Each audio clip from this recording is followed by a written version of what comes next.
Imagine you have a hobby you just, absolutely love. Right. Something you're deeply passionate about. Exactly. Maybe it's painting or writing code for an open source project or fixing up old cars. The kind of thing you would gladly spend your entire weekend doing for completely free. For free, Yeah. yes. But then suddenly someone comes along and offers to pay you a massive bonus for every single painting you finish. Or every bug you fix. Right. Common sense and I guess classical economics would tell you that you should be more motivated than ever. Because you have your passion plus a financial reward. Yeah, but decades of behavioral science prove that the moment that bonus is introduced, your passion for the work might actually, well, it might begin to erode. Yeah, eventually you might not want to do it at all unless you're getting paid. Today, we are tearing apart the modern science of human drive. We're looking at why our motivation is so incredibly counterintuitive. It's a phenomenon that completely breaks the classical mechanistic view of human behavior. For a really long time, the assumption was that motivation was just a simple equation of inputs and outputs. Like a vending machine or something. Exactly. You reward a behavior, you get more of it. You punish a behavior, you get less of it. But when you look closely at the data, that simplistic carrot and stick model just, it falls apart completely. And taking a close, microscopic look at that data is exactly our mission for this deep dive. We are exploring the absolute bleeding edge of what makes us tick. Relying on an incredibly dense, scholarly masterwork. It's the Oxford Handbook of Human Motivation, edited by Richard M. Ryan. We've got a massive stack of sources here drawn from this text. We do, covering everything from evolutionary neuroscience to the deep-seated terror of our own mortality. Think of this as your personalized shortcut to understanding your own mind. Because if you've ever wondered why you procrastinate on important tasks, or why you suddenly feel energized by a completely random new hobby, Or why getting a promotion might actually make you feel more hollow, well, you are in the right place. the foundational premise we really have to start with, which the handbook establishes right out of the gate, is that humans are inherently active, goal-oriented creatures. We aren't just, sitting around. Right. We're not just passive entities waiting to be pushed or pulled by external forces. Our behavior is this marvel of biological, psychological, and social organization. We are structurally designed to seek out challenges, to assimilate new info, and to actively organize our lives. Exactly. I love that framing, but it makes me wonder how we ever got it so wrong in the first place. I mean, looking at the first part of the handbook, Richard Ryan outlines the historical foundation of the field. Yeah, psychology had to go through some serious growing pains to get away from that carrot and stick view. We really used to view human beings essentially as simple machines, didn't we? We did. To understand modern motivational psychology, you have to look at what it rebelled against. In the early 20th century, the field was totally dominated by what we call drive theories. Right, like Clark Hull or Sigmund Freud. Exactly. Hull's behavioral models or Freud's psychodynamic theories. They seem very different on the surface, but fundamentally, both of these frameworks viewed humans as tension reduction machines. A tension reduction machine, so basically like a thermostat. That is a perfect analogy. Okay, so it gets too cold, the heat kicks on to reduce the coldness, then it shuts off. Yeah, the idea was that an organism experiences a biological or psychological deficit, like hunger, thirst, or, in Freud's case, repressed sexual or aggressive urges. And that deficit creates the tension. Right, which they called a drive. All of our behavior, in this old view, was simply an attempt to reduce that drive and get back to baseline. You're hungry, so you eat to reduce the hunger. You only move because something is fundamentally bothering you. Yes. It treated living beings the way classical physics treats inanimate objects. In physics, objects are subject to entropy.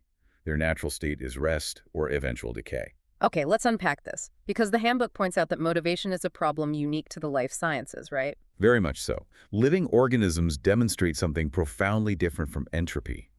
They demonstrate negentropy. Negentropy. I want to pause on that word because it feels incredibly important. Negative entropy. We are actively fighting the natural decay of the universe. We are. Living things exert organized, coherent, spontaneous effort towards specific ends. A rock just sits there and erodes. But a plant grows toward the light. Right, and a human being builds a cathedral or writes a symphony.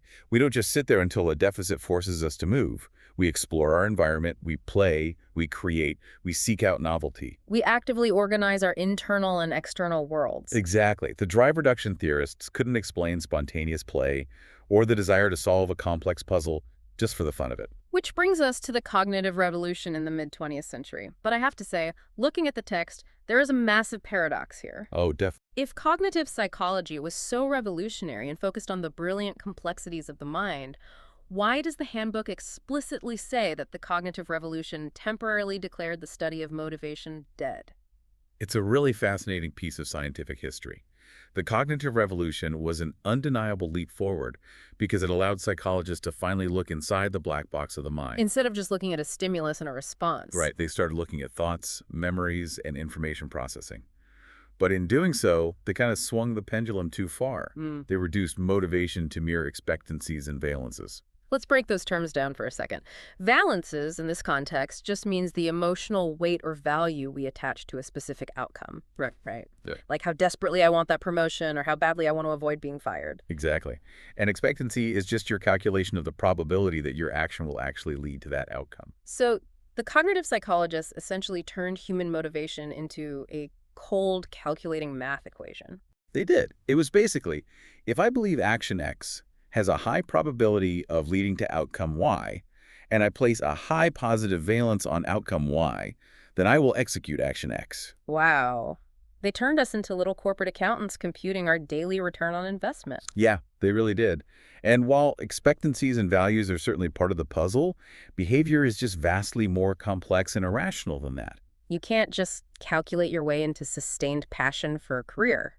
Or deep, enduring love for a partner, or the willpower to run a marathon. The math equation doesn't account for the soul, so to speak. It doesn't account for energy, vitality, or deep-seated needs. I think about this in terms of trying to build a habit. Think about the last time you tried to learn a new language or stick to a gym routine. Right. If it were just a cognitive math equation, you would never fail. You know the value of being bilingual, you know the expectancy that studying leads to learning, so you should just automatically do it. But you don't. You don't, because motivation requires actual psychological fuel. If we connect this to the bigger picture, this is exactly why the modern resurgence of motivation research happened. Scientists realized that to understand human action, you have to understand our fundamental, evolved psychological needs, not just our cognitive calculations. And the handbook highlights 3 specific reasons why this field has exploded again in recent decades, right? It does. The first is theoretical depth. We finally have frameworks that integrate biology, psychology, and sociology. The second reason the text gives is methodological innovations. It mentions things like neuroimaging, which makes sense. We can finally look at a living brain lighting up. Yeah, that was huge. But it also mentions statistical methods like hierarchical linear modeling.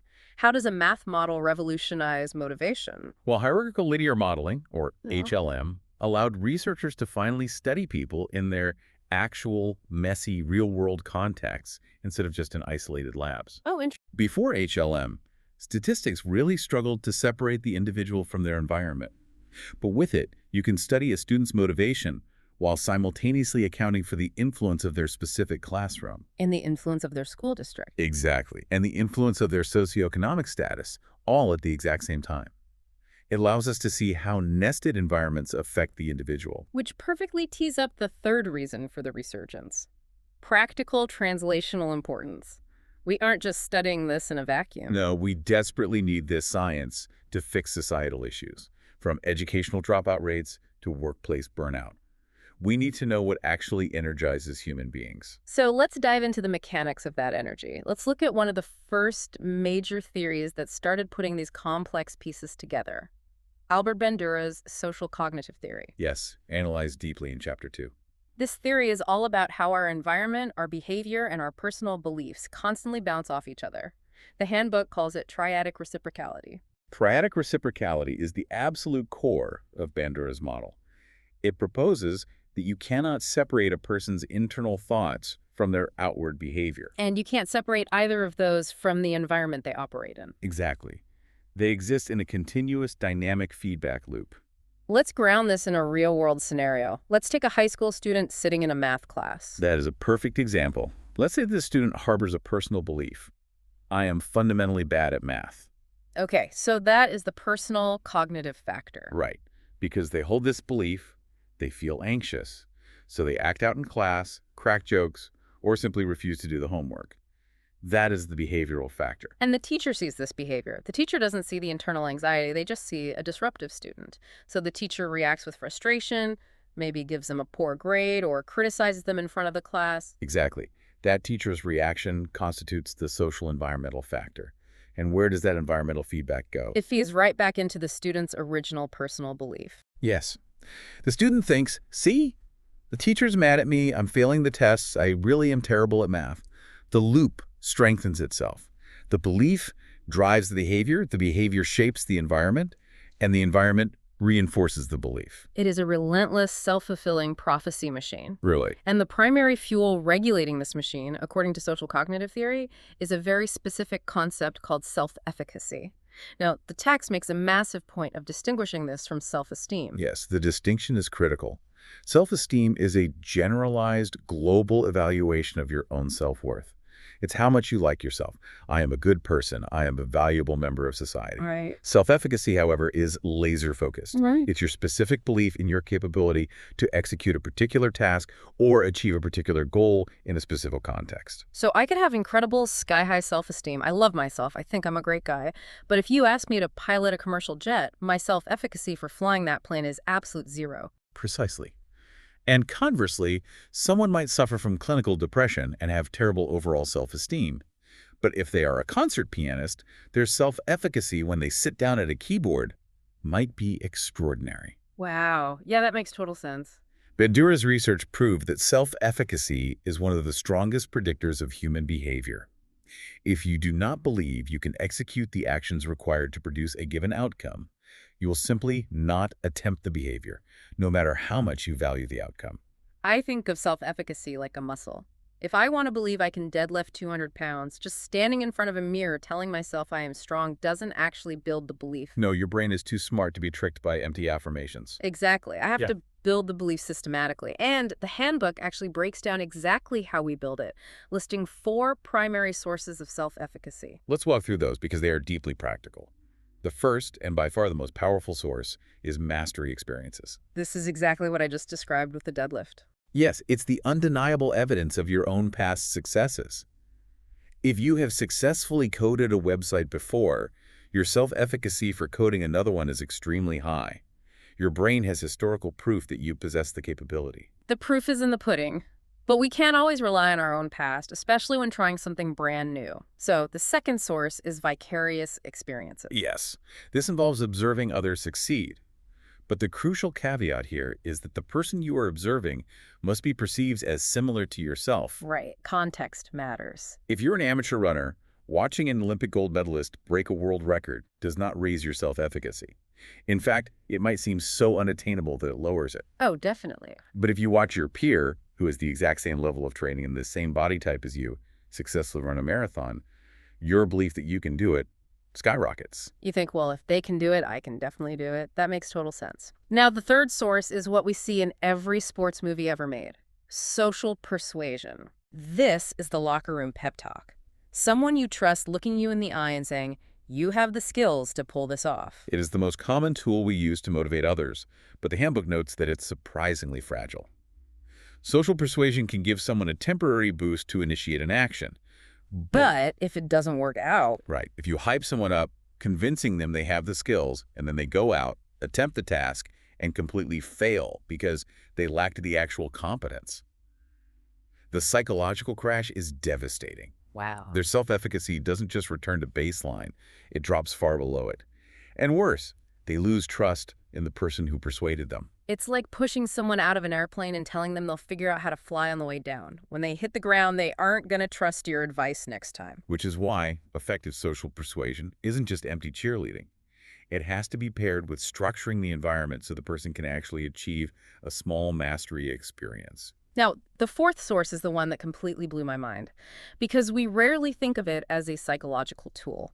It is physiological indexes. Yes. We are talking about how you consciously interpret your own bodily arousal. This is a beautiful intersection of biology and cognition.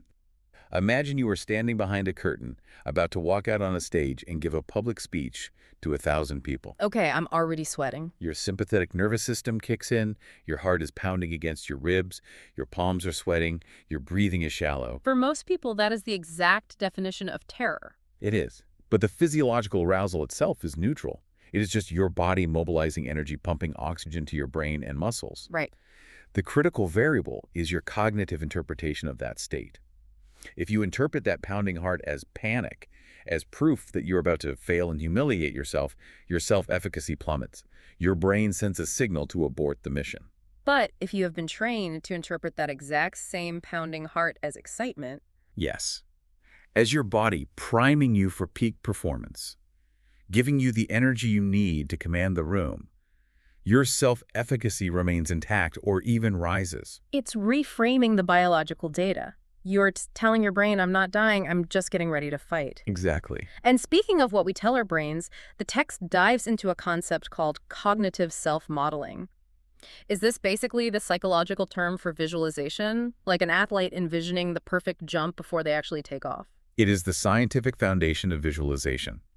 Because humans possess advanced forethought, we don't just react to the present, we cognitively simulate future events to guide our actions. Fascinating. When you vividly envision successfully executing a task, you're actually priming the specific neural pathways required for that task. You're building a mental mastery experience, which raises your self-efficacy. But there is a massive warning label attached to this in the text. A very clear warning. Just as visualizing success primes the nervous system for success, visualizing failure practically guarantees failure. When you dwell on a worst-case scenario, when you vividly imagine tripping on the stage or forgetting your lines, your brain reacts to the thought of the failure almost as strongly as the failure itself. That is wild. You lower your own self-efficacy, you induce crippling anxiety, and you drastically increase the probability that you will execute the very mistake you are obsessing over.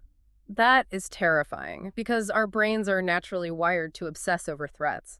But what's really interesting is that this entire theory, triadic reciprocality, self-efficacy, visualization, doesn't just apply to one person isolated in a room. No, Bandura scales this entire model up to the societal level with collective self-efficacy. Right. Collective self-efficacy is the belief of a group in its combined capabilities to organize and execute actions required to produce given levels of attainments. It's not just the sum of the individual's beliefs, it's an emergent property of the group. The handbook uses the example of a school system, which is brilliant.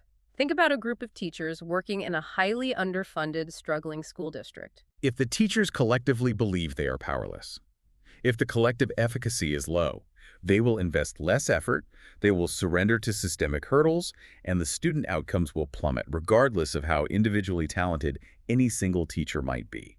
But if that same group of teachers develops a high collective self-efficacy, If they fundamentally believe that together, they can overcome the lack of resources and effectively educate their students, the entire environment transforms. because triadic reciprocality scales up, their collective belief changes their collective behavior. They collaborate more, they share lesson plans, they model resilience for each other. And that behavior changes the social environment of the school, which in turn reinforces their belief that they are making a difference. It creates an upward spiral of negentropy. They are actively fighting the decay of the educational system through organized, collective belief and action. Exactly. So, as you are listening to this, I want you to evaluate your own self-efficacy in whatever current struggle you are facing, whether it's a project at work, a fitness goal, or a creative endeavor. Are you relying too much on what others tell you, social persuasion, rather than going out and building small, undeniable wins? Right, the mastery experiences.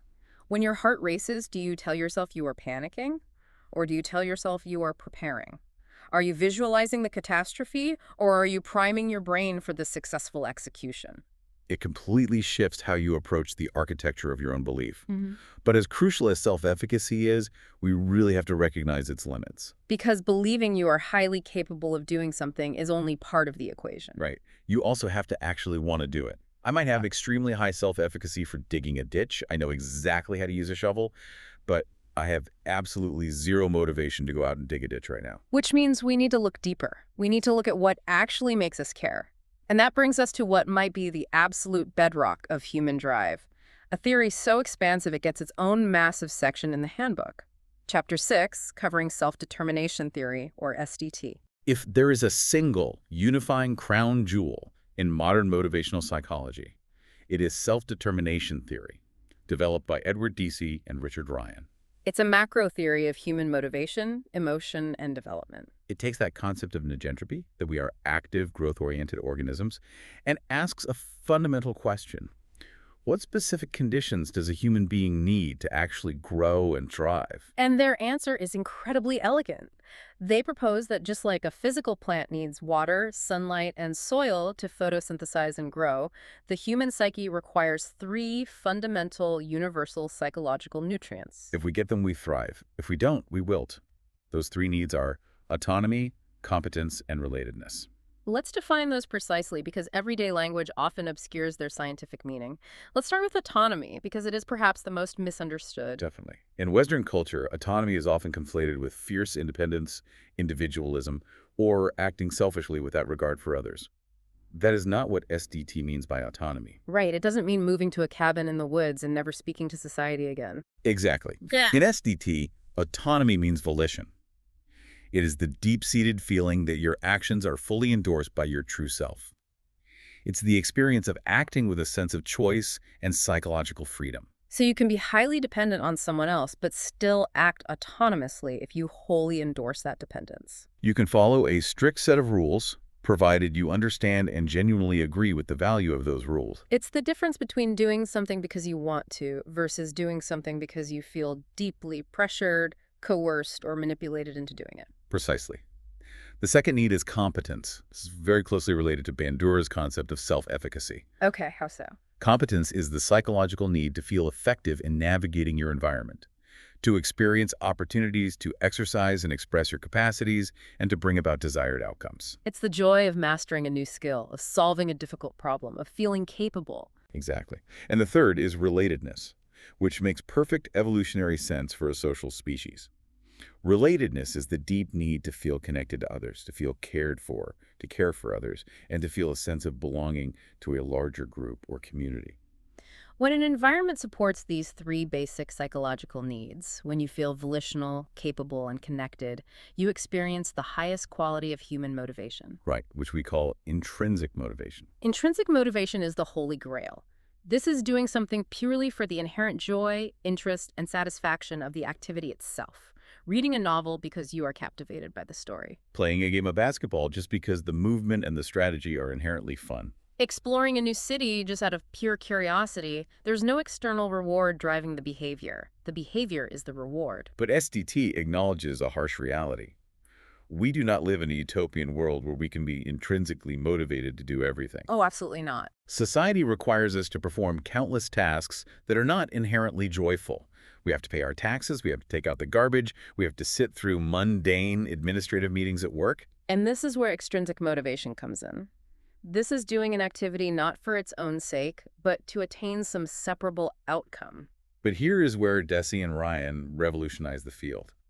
Prior to SDT, psychology treated extrinsic motivation as a single, monolithic, usually negative thing. It was just the carrot and the stick. But SDT proved that extrinsic motivation actually exists on a continuum of internalization. This continuum is one of the most powerful tools in the handbook for understanding why we do the things we do.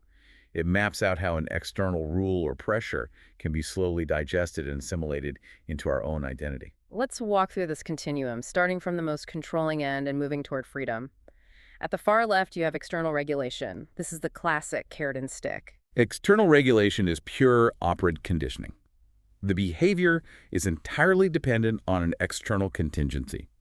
You only do the speed limit because you see a police car in your rearview mirror. The behavior is completely externally controlled. So what happens the exact moment the police car turns off the highway? You immediately slam your foot on the gas and speed up again. The motivation vanishes the second the external control vanishes. Precisely. Now, moving one step inward on the continuum, we find introjected regulation. This is a fascinating and often toxic form of motivation. Yeah. This is where you have taken the external controller, the police officer, the disappointed parent, the demanding boss, and you have swallowed them whole. You've internalized the pressure, but you haven't accepted it as your own. You are basically holding yourself hostage. You are. Interjected behavior is driven by guilt, ego, pride, or the intense desire to avoid shame. Think of someone who goes to the gym at 5 a.m., not because they value health, but because they will feel crippling guilt and self-loathing all day if they don't. Or someone who pursues a medical degree solely to win the approval of their parents. It is still a highly controlling form of motivation, but the control is coming from inside your own head.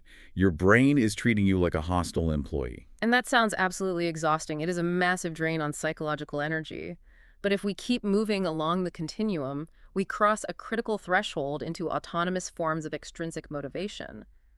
The next stage is identified regulation. Identified regulation is a profound shift. This is where you consciously value the underlying goal of the activity, even if the activity itself is not inherently fun. You have identified with the personal importance of the behavior. Like doing my business taxes, I am definitely not intrinsically motivated to look at spreadsheets. I don't do it for the joy of it. Right. But I deeply value being a responsible business owner, and I value the financial security of my company. Therefore, I do my taxes with a sense of willingness and volition. The police officer isn't forcing me, and guilt isn't forcing me. My own values are driving the action. Exactly. And the final, most autonomous stage of the continuum is integrated regulation. This is where the external goal has been fully assimilated and brought into congruence with all your other core values and your overarching identity. How's that different from identified? Integration goes deeper than just valuing an outcome. It touches the core of who you are. A person might not intrinsically enjoy the physical pain of waking up at 4 a.m. to run 10 miles in the freezing rain to train for a marathon. The physical act is grueling, Right. but being a dedicated athlete is so deeply integrated into their core identity that the action feels completely 100% autonomous. It's an expression of their self. So think about your own life right now. Think about your current job, or your fitness routine, or your obligations to your family. Where do those activities fall on the continuum? Are you operating out of introjected regulation, driven by an internal tyrant of guilt and ego? Or are you operating out of identified regulation, where you have genuinely connected the mundane tasks to your deeper values? Because the text makes it clear that operating out of interjected guilt burns you out rapidly, while operating out of identified values sustains you. But the handbook doesn't just put the burden on the individual. It introduces a massive structural critique of our society. Here's where it gets really interesting. It asks, Hmm. what happens when the environments we live in, our proximal environments like our homes and offices, but also our distal environments like our economic systems and cultural norms, systematically thwart our basic needs for autonomy, competence, and relatedness? Because let's be honest, we live in systems that are inherently controlling. The handbook features extensive analyses of macrostructures, particularly examining certain manifestations of corporate capitalism. If a corporate environment relies strictly on high-stakes financial bonuses to motivate people and uses the constant threat of termination or demotion to drive performance, that environment is aggressively thwarting autonomy. It's relying entirely on external regulation. Furthermore, if that environment pits employees against each other in forced ranking systems where only the top 10% get the bonus and the bottom 10% get fired, it aggressively thwarts relatedness. It destroys the capacity for genuine human connection and community. So if our society, our culture, and our workplaces are fundamentally structured to control us rather than support our autonomy, what happens to the human psyche? Do we just shut down? We don't shut down entirely. As we discussed, we are nigentropic, but we adapt in pathological ways. According to SDT, when basic needs are persistently thwarted, humans become highly defensive. Okay, how so? If we cannot get our true psychological nutrients, if we are starved of genuine relatedness, autonomy, and personal growth, which the theory calls intrinsic aspirations, we develop what are called compensatory motives. We substitute extrinsic aspirations in their place. We try to fill the void with junk food. Precisely. We become obsessed with wealth accumulation, attaining fame, projecting a perfect outward image, and seeking social dominance.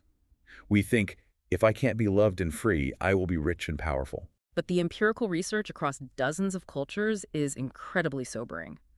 People who prioritize these extrinsic compensatory goals as a substitute for true need satisfaction report significantly higher levels of depression, severe anxiety, narcissism, and general physical and psychological ill-being. It is the ultimate tragedy of the rat race. We chase the money because the system denied us the autonomy, but the money is fundamentally incapable of filling the psychological void. It's like trying to cure dehydration by drinking salt water. The more you drink, the thirstier and sicker you become. And speaking of the darker, more anxiety-inducing aspects of the human condition, we need to move into Section 4 of the handbook. Because this text goes to some very deep existential places regarding why we do what we do. We are talking about the cybernetic self, regulatory focus, and the granddaddy of all existential dread, terror management theory. Let's construct this layer by layer. Let's start with the mechanical operational layer, the cybernetic self, detailed in Chapter 3 by Carver and Shire. Cybernetics is the science of communication and automatic control systems in both machines and living things. Right. In terms of human motivation, they propose that our behavior is regulated by a massive, complex hierarchy of feedback loops. A feedback loop. So, returning to the thermostat analogy, it has a set goal, let's say 72 degrees. It senses the current environment, maybe it's 68 degrees. It detects a mismatch, it turns on the heat to reduce the mismatch, and once the goal is met, it shuts off. Exactly. It's a system designed for mismatch reduction. But human beings are vastly more complex than a thermostat because our goals are arranged in a hierarchical structure. Right, so at the very top of this hierarchy, the highest level of abstraction, I have a core principle. I want to be a responsible, contributing member of society. But I can't wake up in the morning and just do being a responsible member of society. It's too abstract. So that highly abstract principle trickles down the hierarchy and dictates a lower level goal. I want to be a good professional. Which trickles down to, I need to successfully manage this current project. Which trickles down to, I need to send a clear, concise email to my team today. Which trickles down to the literal, physical motor control of moving your fingers across a QWERTY keyboard. And at every single level of that hierarchy, my brain is running a cybernetic feedback loop. It is constantly comparing my current state, the words currently on the screen, to my standard, a perfectly written email. If there is a mismatch, I delete a sentence and try again. It is mismatch reduction all the way down. And while we are navigating these thousands of cybernetic loops every single day, we also operate under an overarching strategic focus. This brings us to Chapter 5, Regulatory Focus Theory, developed by E. Torrey Higgins. This theory posits that when we pursue goals, we generally adopt one of two fundamental motivational systems, a promotion focus or a prevention focus. These two mindsets completely change how the exact same goal is experienced. They do. A promotion focus is eager. It's concerned with accomplishments, hopes, ideals, and maximizing gains. When you are in a promotion focus, you are playing to win. A prevention focus, on the other hand, is vigilant. It's concerned with safety, responsibilities, obligations, and avoiding losses. When you are in a prevention focus, you are playing not to lose. Let's use a concrete example. Let's say two employees, Alice and Bob, have the exact same goal. They both want to successfully deliver a major presentation to the company executives. Alice is deeply promotion-focused. Bob is deeply prevention-focused. Alice approaches the presentation as an opportunity for advancement.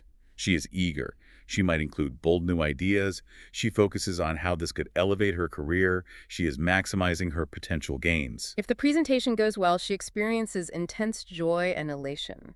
If it goes poorly, she feels dejected and sad because she missed an opportunity. But Bob, operating in a prevention focus, views the presentation as a minefield of potential disasters. He is vigilant. His goal is not to make a fool of himself and not to damage his reputation. He double-checks every slide, he practices his script so he doesn't stumble, he sticks to safe, proven concepts. If the presentation goes flawlessly, Bob doesn't feel joy or elation. He feels relief. He feels calm. He survived the threat.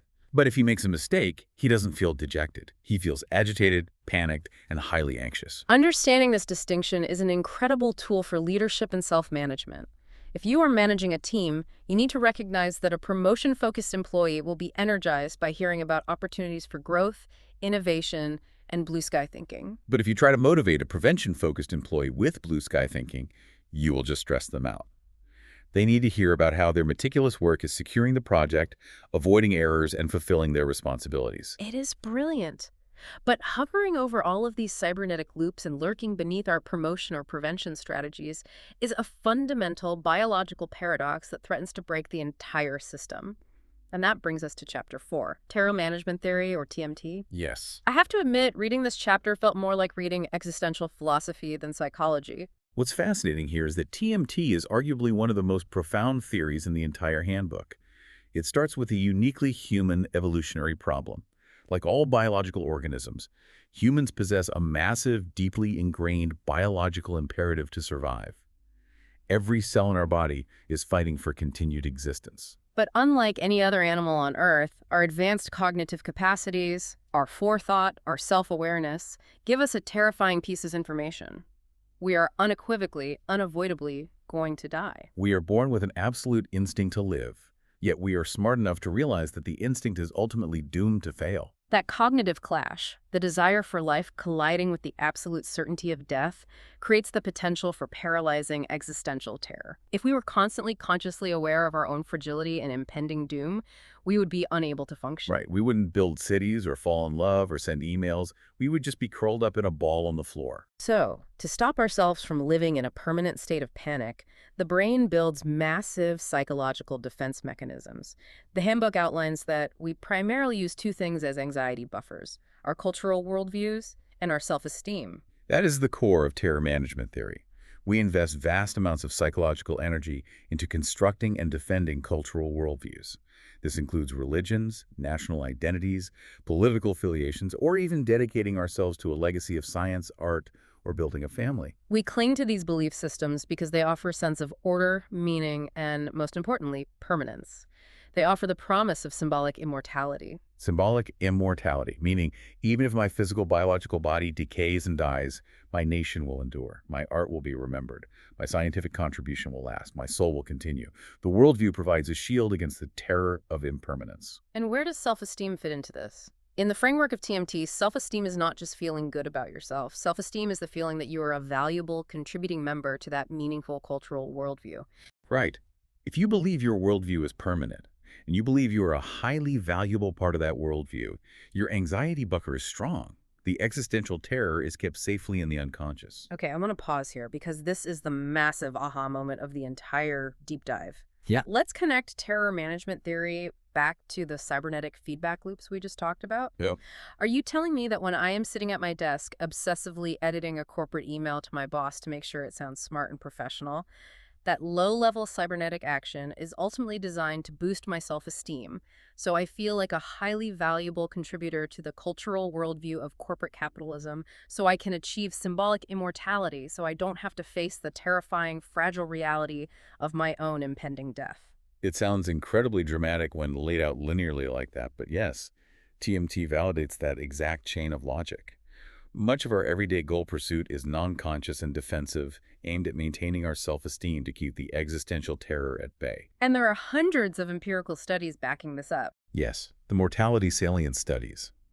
Researchers will bring subjects into a lab and subtly remind them of their own death, maybe having them walk past a funeral parlor, or just briefly flashing the word death on a screen for a few milliseconds so fast they don't even consciously register it. This is called inducing mortality salience. And what happens when you poke that existential wound? People become highly unconsciously defensive. TMT research shows that when mortality salience is triggered, judges give significantly harsher sentences to lawbreakers because those individuals violate the cultural worldview. Wow. People cling much tighter to their in-groups and become more hostile to out-groups. They suddenly strive much harder to achieve wealth or status, boosting their self-esteem buffer. The knowledge of death fundamentally rewires our motivation in real time, completely bypassing our rational, calculating minds. That is absolutely mind-blowing. It reframes almost everything we see on the evening news. The intense political polarization, the hostility toward differing viewpoints. It isn't just a disagreement over tax policy. It is people desperately defending their immortality projects. It reveals how much of human motivation is driven by forces operating far beneath the surface of conscious thought. So we have these massive psychological and existential software programs running in our heads.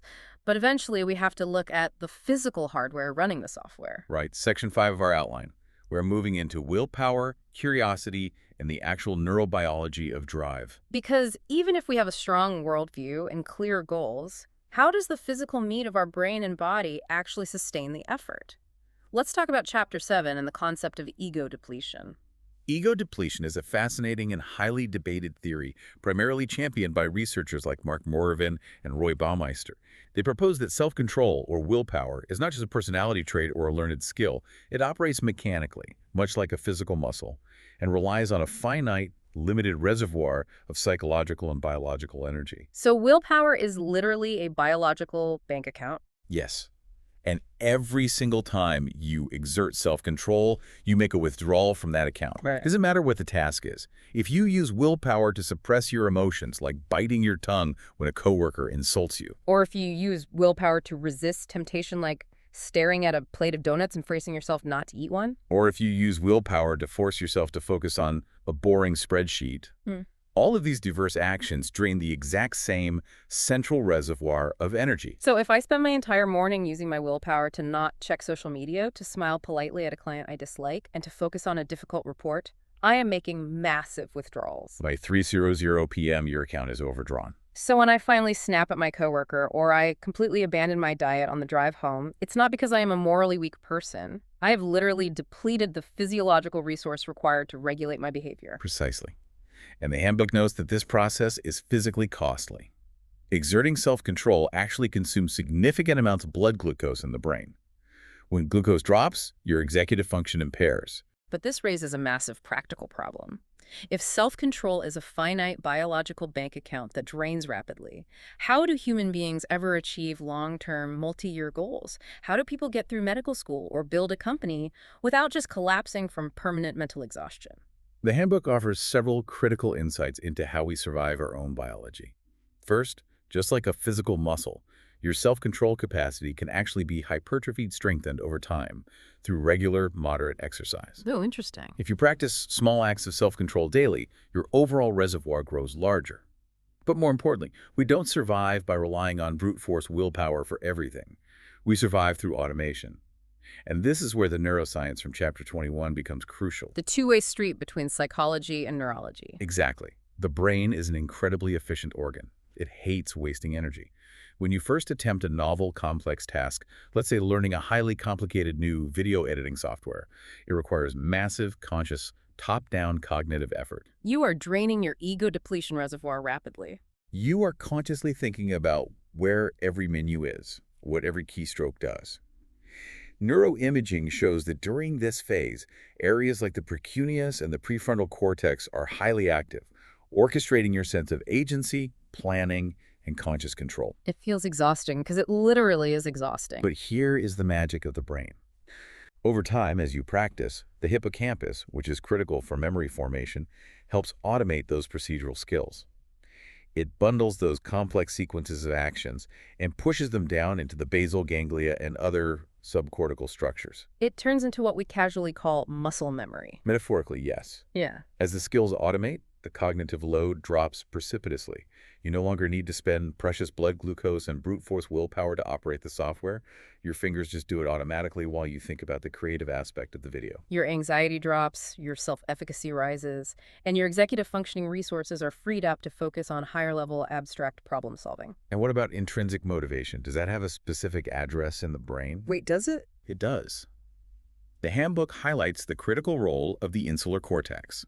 The insula is deeply involved in interoception, which is sensing the internal state of your own body and processing subjective feelings. Oh, wow. It combines your biological signals with your social context to form the global conscious experience of, I am deeply enjoying this activity right now. And Chapter 24 takes this brain-body connection even further, looking at effort intensity through the cardiovascular system. This is a beautiful example of how mind and body are inseparable. Research shows that your physiological arousal, specifically your heart rate and systolic blood pressure, maps directly to your psychological calculation of effort. If your brain perceives a task as highly difficult but achievable, it will automatically upregulate your cardiovascular system to literally pump more blood and oxygen to meet the anticipated challenge before you even begin the physical work. Your body physically prepares to fund the effort your mind has decided to spend. It is an incredible integrated machine. But before we automate a skill or pump blood to meet a challenge, we have to be driven to explore the environment in the first place. Why do we ever leave the safety of our caves? That brings us to Chapter 10, which covers a biological drive that is often overlooked: curiosity. Curiosity is often viewed casually as just a personality quirk, but the handbook frames it as a profound, evolved biological motive. It functions as an innate source of intrinsic motivation. The text describes curiosity as a motive to reduce novelty and uncertainty. which sounds a bit paradoxical. We explore the unknown so that it is no longer unknown. Exactly. We do not actually want a completely static, boring environment, but we also fear extreme unpredictability. When we encounter something new, novel, or slightly mysterious, it creates an information gap in our mental model of the world. That gap creates a mild, almost itch-like psychological tension. Curiosity is the biological push that compels us to close that gap. It's the engine of learning. It forces us to engage with the unknown, ensuring that we are constantly updating our mental maps, which ultimately makes us more adaptable and more likely to survive. So we have explored the biological hardware, the evolutionary drives, and the existential terrors. Now, let's look at how individuals actually formulate specific goals within this complex system, and how our fragile egos constantly interfere with that pursuit. We are moving into Section 6, the mechanics of goals and the illusion of superiority, drawing from parts 4 and 5 of the handbook. Let's start with how we set goals, because Chapter 12 draws a massive distinction between two fundamental approaches: mastery-oriented goals and ego-oriented goals. And this connects perfectly back to our discussion of self-determination theory and the need for true competence versus compensatory motives. It does. A mastery goal is inherently self-referenced. When you adopt a mastery orientation, your primary focus is on effort, learning, deep understanding, and improving your own past performance. You want to genuinely master the material or the skill, regardless of what anyone else is doing. Contrast that with an ego-oriented goal, which is also called a performance goal. An ego-oriented goal is entirely about social comparison. Your goal is not necessarily to learn the material deeply. Your goal is to outperform others, to be ranked number one, or crucially, to look like you are naturally brilliant without having to try too hard. You are performing for an audience. And the research is incredibly decisive on which of these is healthier, right? The empirical evidence overwhelmingly favors mastery goals when it comes to long-term resilience and well-being. Think about how these two orientations handle failure. Okay. If a mastery-oriented student fails a difficult math test, they view the failure objectively. They see it as a lack of effort or a flawed study strategy. The failure is information, so they adjust their strategy, study harder, and try again. Their self-worth is untouched. But if an ego-oriented student fails that exact same test, It is a psychological catastrophe. Yeah. Because their goal was to appear smart and superior to others, failing the test threatens their entire fundamental sense of self-worth. They're far more likely to become defensive. they might blame the teacher, accuse the test of being unfair, or simply give up entirely, deciding they are just not a math person. Furthermore, ego-oriented individuals frequently engage in self-handicapping. Self-handicapping. This is when someone purposely sabotages themselves so they have a built-in excuse, right? Like choosing to go out partying the night before a final exam. Yes. If they fail, they can protect their ego by saying, well, I was hungover, I didn't really try. If they had tried and failed, it would prove they weren't smart, and their ego couldn't handle that. Exactly. It is a highly destructive defensive strategy. Now, let's assume you have adopted a healthy, mastery-oriented goal. Having the goal in your head is a good start, but it is rarely enough to ensure you actually do it. And this is where Chapter 13, written by Gulwitzer and Ottingen, provides one of the most practically useful, actionable takeaways in the entire handbook. They detail the mechanics of implementation intentions. I love this concept because setting a goal like, I want to exercise more or I want to write a book, relies entirely on that limited, easily depleted reservoir of willpower we talked about. Every day you wake up and have to fight the battle of, should I exercise now or later? And you will usually lose that battle. An implementation intention is an incredibly specific, predefined if-then plan. You explicitly link the intended behavior to a highly specific situational cue. Instead of saying, I will exercise more, you create a rigid contingency. If it is 7:00 a.m. on Tuesday morning and my alarm goes off, then I will immediately put on the running shoes that are sitting by my bed and jog for 20 minutes. You are literally programming your brain like a line of computer code. If X occurs, execute Y. Precisely. And the research shows that forming these if-then plans dramatically increases the likelihood of execution. Why? Because it bypasses the executive function and the ego depletion reservoir. You don't have to use willpower to make a decision in the moment. The decision was already made yesterday. You transfer the control of the behavior from your internal willpower over to the external environmental cue. When it is 7:00 a.m., the environment triggers the automatic response. It is an incredible hack for the cybernetic system. But as we navigate these goals and strategies, our brains are simultaneously doing some incredibly heavy lifting behind the scenes to protect our self-image. Which brings us to Chapter 17, Self-Enhancement and Self-Protection, and a fascinating phenomenon called the better-than-average effect. It is one of the most robust, consistently replicated psychological findings of the last 50 years. When surveyed, the vast majority of human beings firmly believe that they are better than average at almost everything. We believe we are better drivers, better friends, better lovers, and better workers than the mathematical average. Which is statistically impossible. Everyone cannot be better than average. Obviously. We maintain this illusion through selective memory and biased attribution. When we succeed, we attribute it to our innate brilliance and hard work. When we fail, we blame external circumstances, bad luck, or unfair systems. We all naturally construct a narrative where we are the heroic protagonist of reality. But the handbook notes a really interesting, subtle constraint on this illusion. We don't just blindly enhance every aspect of ourselves equally. The text compares how we judge our morality versus how we judge our intellect. So what does this all mean? This raises an important question, because the self-enhancement bias is highly susceptible to what researchers call reality constraints.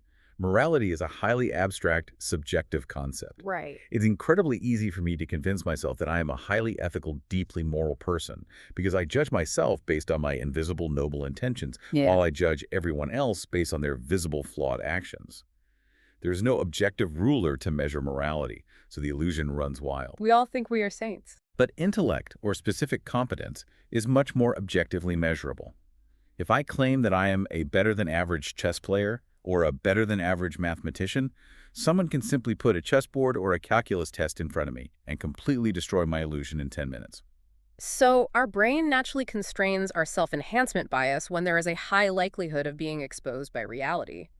If we all possess this deeply ingrained, better-than-average bias, we have to ask, is it a good thing or a bad thing? Doesn't this illusion protect our ego, buffer that existential terror of death we talked about, and give us the confidence to actually try hard things? It is a delicate balance.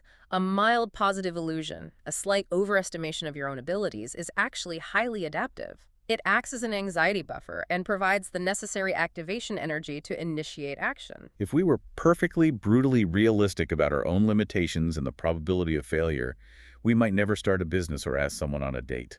A little bit of delusion is the fuel of progress. However, if the self-enhancement detaches from reality entirely, it becomes pathological. If you constantly blame others for your failures, refuse to accept constructive feedback, and are completely blind to your own flaws, you severely damage your need for competence because you lose the ability to learn and adapt. And you severely damage your need for relatedness because you become arrogant, defensive, and alienate everyone around you. And speaking of forces that severely damage our psychological needs, we must discuss Chapter 18.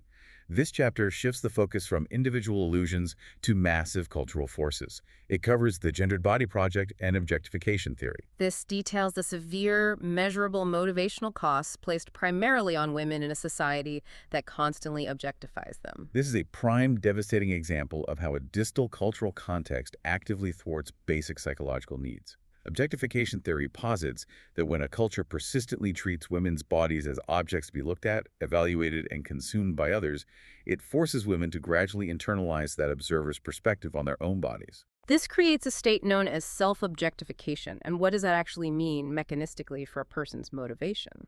It means that instead of focusing on what their body can do, the strength it has, the joy of movement, the mastery of a physical skill, they are sourced to constantly, chronically monitor how their body looks to the outside world. It creates a state of split consciousness. You are simultaneously trying to be the actor engaged in an activity and the external observer critiquing the actor's appearance. And going back to the concept of ego depletion and limited cognitive bandwidth, that has to be devastating. It is a massive, continuous cognitive leak. You are siphoning off precious psychological energy and executive function just to maintain this constant self-surveillance.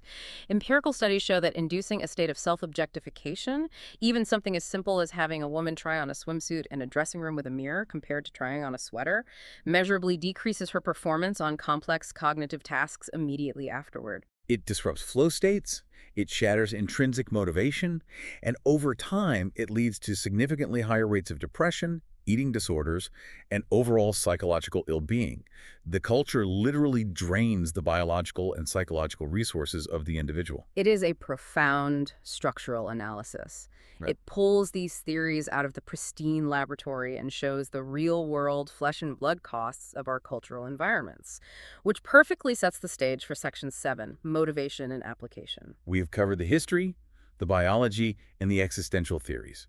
Now, how does this actually apply to the real world? Let's transition to the translational science, starting with the boardroom, work, covered in Chapter 28. The research on organizational motivation moves beyond just looking at the individual worker and examines how group dynamics, reward systems, and the fundamental design of a job impact performance. A key framework they utilize distinguishes between viewing your work as a job, a career, or a calling. And this maps perfectly back onto the self-determination theory continuum we discussed earlier. Precisely. If you view your work merely as a job, your motivation is primarily based in external regulation. You are there strictly for the paycheck. You clock in, you clock out, you invest minimal psychological energy. If you view your work as a career, you are motivated by advancement, prestige, social status, and climbing the corporate ladder. This leans heavily toward introjected or identified regulation.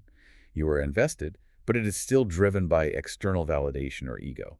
But if you view your work as a calling, Then your work is inseparable from your life's meaning. It is fully integrated regulation. You do the work because it is intrinsically valuable to you, it utilizes your unique competencies, and you believe it contributes to the greater good. The research demonstrates that organizations cannot simply pay someone enough money to turn a job into a calling. To foster a calling, the organization must design jobs that afford high levels of autonomy, provide opportunities for mastery, and clearly show employees the pro-social impact of their work on others. we see the exact same principles applied to education in Chapter 26. The Handbook stresses the critical importance of the teacher-student relationship in supporting autonomy, rather than just controlling behavior with grades. It also heavily emphasizes the concept of an internal locus of control. An internal locus of control is the fundamental belief that your own effort and strategies dictate your outcomes, rather than external forces like innate genius, luck, or teacher favoritism. If a student believes that intelligence is fixed at birth, an external locus, they will not exert effort when faced with a difficult challenge because they believe effort is futile. Education systems must foster environments where effort and process are praised over innate ability. Which translates beautifully into sports and physical activity covered in Chapters 27 and 29. We discussed mastery versus ego goals earlier in an academic sense, but the sports literature extends this to the overall motivational climate created by a coach or a team culture. A coach creates either a mastery-oriented climate or a performance-oriented climate. In a pure performance climate, the coach focuses entirely on the scoreboard. They praise only the star athletes, they punish errors severely and publicly, and they foster intense interpersonal competition among teammates for playing time. But wait, I have to push back here. In elite sports, isn't the entire literal point of the game to win? How can you possibly have a mastery climate in a highly competitive zero-sum sport without losing your competitive edge and turning soft? It sounds incredibly counterintuitive, but the longitudinal data from the handbook is clear. A mastery climate actually produces better, more victorious, long-term athletes and teams. How is that possible? Because a performance climate undermines autonomous motivation and creates intense anxiety. When athletes are terrified of making a mistake because they will be publicly humiliated or benched, they play tentatively. Their self-efficacy becomes incredibly fragile, dependent entirely on the last play. They are far more likely to experience burnout, injury from tension, and ultimately quit the sport. They are operating in a constant prevention focus, playing not to lose. Exactly. Conversely, in a mastery climate, the coach emphasizes relentless effort, personal improvement, and team cooperation. Errors are treated as necessary information for learning, not moral failures. The irony is that by fiercely focusing on the process rather than obsessing over the outcomes eventually take care of themselves. The athletes develop deep intrinsic motivation. They persist much longer through adversity, they play with eager promotion focus, and they ultimately win more games. It makes total sense when you map it to the business world. Compare a toxic corporate workplace, a performance climate where colleagues actively sabotage each other to secure a limited pool of bonus money. Everyone is stressed, hiding information, and burning out. Contrast that with a collaborative workplace, a mastery climate where skill building, risk-taking, and innovation are rewarded. The collaborative environment is going to out-innovate and out-earn the toxic one every single time because the psychological fuel is vastly superior. And finally, the text touches on the most intimate application of these theories, psychotherapy, in Chapter 25. The research shows that the ultimate effectiveness of any therapeutic intervention is heavily dependent on the client's autonomous motivation to change. If a client is in therapy solely because a spouse threatened to leave them, external regulation, the therapy is rarely successful. The therapist's primary job is often not just providing techniques, but creating a deeply autonomy-supportive environment where the client can internalize the desire for change. Across all of these incredibly diverse domains, the office, the classroom, the gym, the therapist's couch, the fundamental principles remain remarkably consistent. When environments support autonomy, competence, and relatedness, human beings organize, grow, and thrive. When environments control, coerce, objectify, or threaten, human beings wilt, become defensive, or substitute empty rewards for true meaning. Which brings us finally to Section 8, the fly's eye view and the future of motivation research. In Chapter 30, the editors Richard Ryan and Nicole Leggett synthesized this entire massive handbook using a truly brilliant biological metaphor, the ommatidia of a fly's eye. A compound eye, like that of a fly, is made up of thousands of individual distinct lenses known as ommatidia. Each individual lens points in a slightly different direction and captures a unique, narrow sliver of the environment. Just like each chapter of this handbook. Exactly. One lens captures the neurobiology of the hippocampus. Another lens captures the sociological impact of corporate capitalism. Another captures the existential terror of mortality. But their fields of vision overlap. When the fly's brain integrates all of these slightly different overlapping inputs, it doesn't see a fractured mosaic. It creates one incredibly responsive, unified, and highly skilled vision of the world. I love that metaphor so much because it captures the beautiful complexity of the human mind. We aren't just one thing. We aren't just meat machines driven by glucose. We aren't just social constructs. We aren't just cognitive feedback loops or unconscious terror management systems. We are all of it, operating simultaneously. And looking through that newly formed compound eye, the authors identify key directions for the future of the field. What is the frontier? They identify 4 major thrusts for the future. First is a critical need for more dual process models. We have realized that we need to better understand the intersection of our conscious, deliberate goals like setting an implementation intention to go to the gym, and our non-conscious implicit motives like our ingrained childhood habits or our existential defenses. How do the conscious and the unconscious negotiate for control of the steering wheel? Second, they call for a massive increase in intervention research.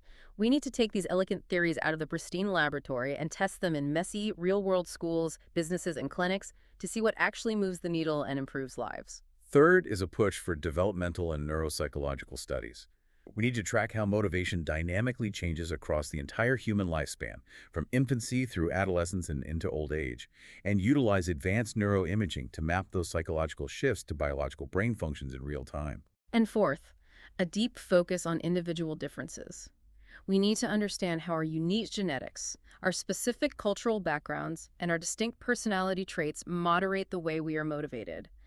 The exact same management style or teaching method will never work perfectly for every single person because the biological and cultural inputs are vastly different.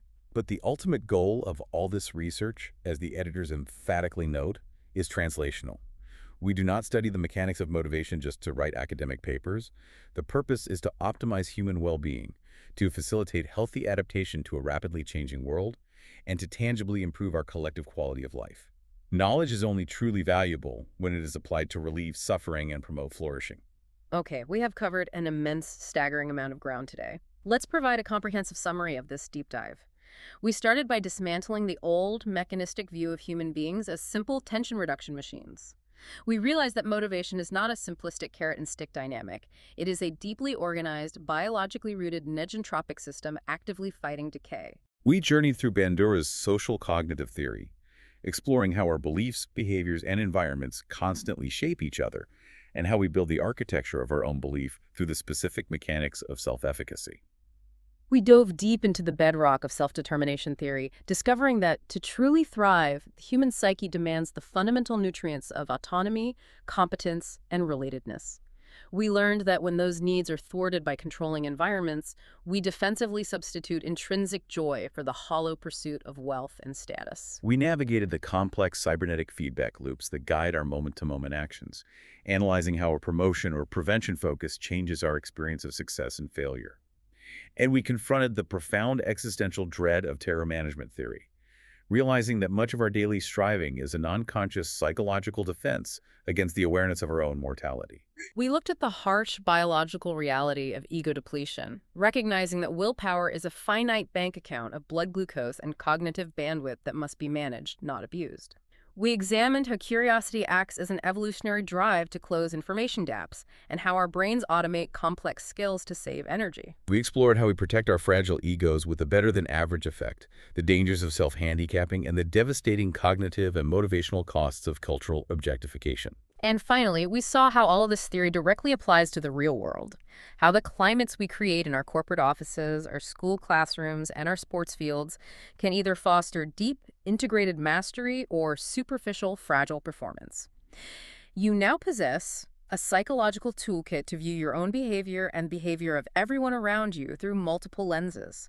You can assess whether your workplace is a collaborative mastery climate or a toxic performance climate. You can recognize when your willpower account is overdrawn and you need biological rest rather than forced discipline. You can identify whether you are pursuing a goal for introjected reasons of guilt or integrated reasons of deep personal value. It fundamentally changes how you interpret the human experience. But before we sign off, we want to leave you with one final provocative thought to mull over. We have spent an hour discussing how massive external environments, from your parents to your teachers to the macro structures of corporate capitalism, shape your motivation and either support or thwart your psychological needs. But remember this, you are also the environment for someone else. When you interact with your children, your coworkers, or your friends tomorrow, ask yourself, are you acting as a force of control that thwarts their basic psychological needs, or are you an autonomy supportive presence that helps them thrive? We started this deep dive talking about simple machines and predictable engines. We wanted a clean, visible break, a simple mathematical equation for why we do what we do. But human motivation isn't a simple machine. It's a messy, beautiful, paradoxical, constantly adapting system of profound needs, existential fears, and brilliant aspirations. Thank you for wading into these diagnostic muddy waters with us. Take these incredible insights, use that newly formed compound vision, and go out into the real world.